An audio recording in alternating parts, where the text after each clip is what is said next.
তিনি যখন রোদের মাঝে খোলা আকাশের নিচে হাঁটতেন, সাহাবারা তাকিয়ে দেখতেন আমরা ভীত সন্ত্রস্ত, আমরা এই রোদের মাঝে বাইরে যেতে চাই না, যেখানে ধান দিলে খই হয়ে যাবে, চাল দিলে মুড়ি হয়ে যাবে।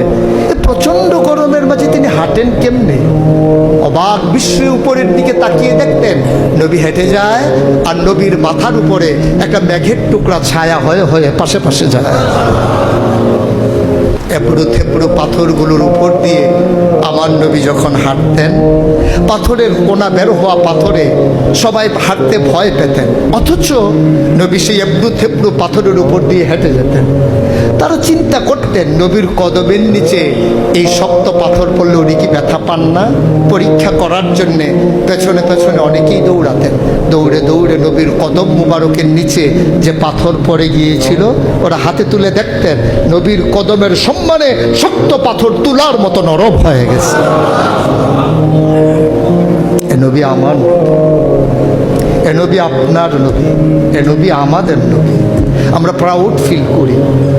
রমজান আসতেছে কয়েকদিন পরেই। আল্লাহ যদি পা দেওয়ার সুযোগ দেয়, পা দেওয়া বোঝেন? আপনারা তো বুঝবেন না, বুড়ারা কোত্থেকে বুঝবেন, যুবকরা বুঝবো। রান আউটের নিয়ম হলো দৌড়াইতে দৌড়াইতে দৌড়াইতে ব্যাটের আগা যদি দাগের ভিতরে ঢুকায় দেওয়া যায় তো রান আউট থেকে বেঁচে গেল। আল্লাহ বলে দৌড়াইতে দৌড়াইতে যদি রমজান আর সীমানায় পা দিয়া মরে যাইতে পারো তাহলে পুরা পিছনের বৎসরের গুনাহ মাফ।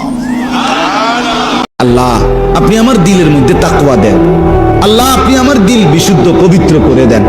আনতা খায়রু মান যাক্কাহা, আপনি তো হচ্ছেন সর্বোত্তম পবিত্রতাকারী। আনতা ওয়ালিয়ুহা, আপনি তো হচ্ছেন নফসের মালিক। ওয়া মাওলাহা, আপনি তো হচ্ছেন জিন্দেগীর মাওলা। আপনি ছাড়া তাকওয়া দিবে কে? আপনি ছাড়া হেদায়েত দিবে কে? মাওলা আল্লাহুম্মা আসলিহ লি শা'নি কুল্লা ওয়া লা তাকিলনি ইলা নাফসি তারফাতা আইন। রাসূলের দোয়া, আল্লাহ আপনি আমার জিন্দেগীটা ঠিক করে দেন, আমার রাত ঠিক করে দেন। আমার যে উম্মতের হৃদয়ে যাররা পরিমাণ ঈমান আছে, আমার একটা উম্মতকেও তুই জাহান্নামে ঢুকাতে পারবা না। বিশ্বনবী পাগলের মতো একবার হাউজে কাউসারে যাবেন, একবার সিরাতে যাবেন, একবার পুলসিরাতের দিকে, একবার হাউজে কাউসারের দিকে পাগলের মতো দৌড়াতে থাকবেন। তার কোন গুনাহগার উম্মত যাতে জাহান্নামে ঢুকে না যায়, সেদিন কেউ সুপারিশ করতে পারবে না বিশ্বনবী ছাড়া।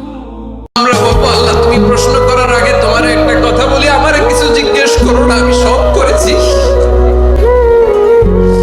এমন কোন পাপ নাই যে পাপ আমারে দিয়ে হয় নাই।